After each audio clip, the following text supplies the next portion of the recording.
hauna operation, hauna ntho e tsamayang.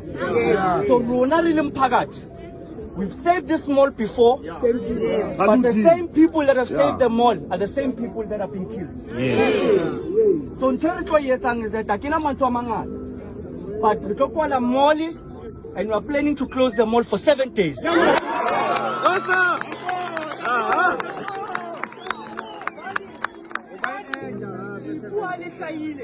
Repata rona re le batho ba batho in 7 days. So more Kisani Road. Hauna motho a tlo tsamayang, hauna di-taxi tlo tsamayang, hauna dikoloi tlo tsamayang. Up until we find direction in Rwanda, we want a fertility tsamaye. Because fertility is a security company. That's a high-profile company.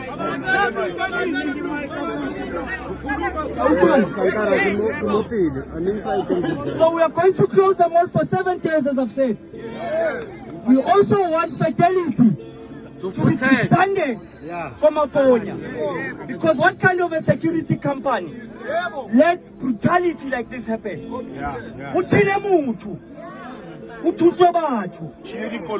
Kajenu, you must know we are not going to sleep for 7 days. There's not going to be operation Kalebo. We will reconvene again by the MEC Yata, but we are not going inside because they are asking us to go inside and we shall not go inside.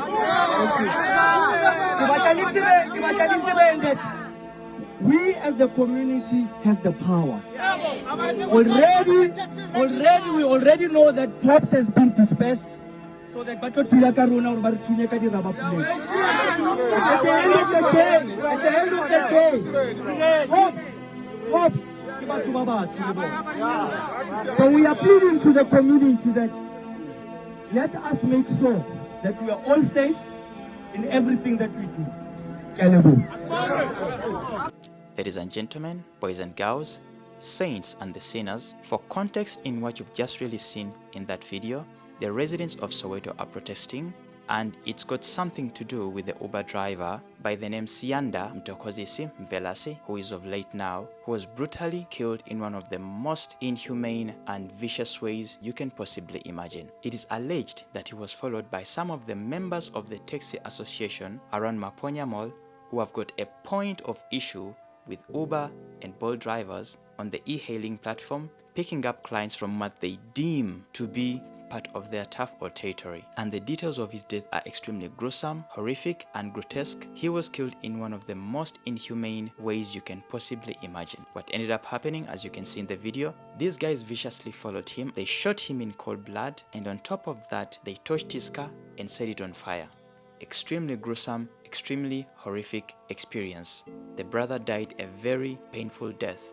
Listen, for a country that fought against oppression for decades and is currently considered to be liberated in pretty much every aspect of human life, this is extremely saddening, disgusting, and disappointing. You're literally free to make the choice in your line of spirituality or your line of faith. You're free to make a choice on the kind of career path that you want. You're free to choose the kind of partner that you want. You're free to marry across the different races and cultures. You're free to travel across the different parts of the country freely. But the only time that you're going to be held hostage is in the choice of the mode of transport that you're going to use. Request Bolt and Uber, and it's going to be a point of issue, and all hell is going to break loose on you. This is extremely disgusting to the core. And as I wrap up this video, a big shout out to the Soweto community and members of the general public for the pushback they have displayed by protesting against this brutality and insanity. And number two, my sincerest condolences to the family of the late brother whose life was cut short by the savages who ended up killing him in the most gruesome and brutal manner you can possibly think of. And lastly, this is my plea to whoever is in the transport sector, whether you're part of the taxi association, whether you're part of the meter taxis, whether you're part of any of the e-hailing platforms. I'm talking about Bolt, Uber, InDrive, or whatever the case may be.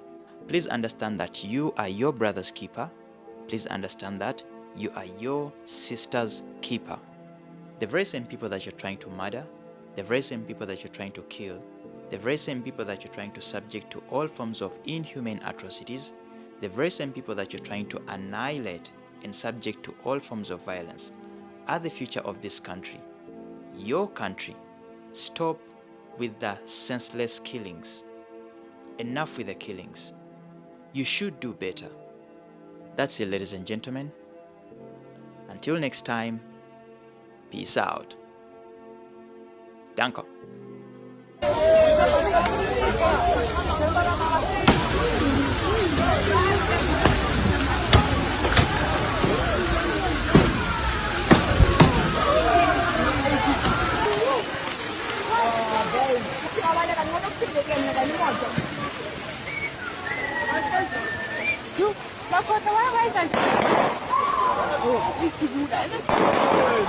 Guys, imoto zama-Uber. Bashisa imoto zama-Uber no.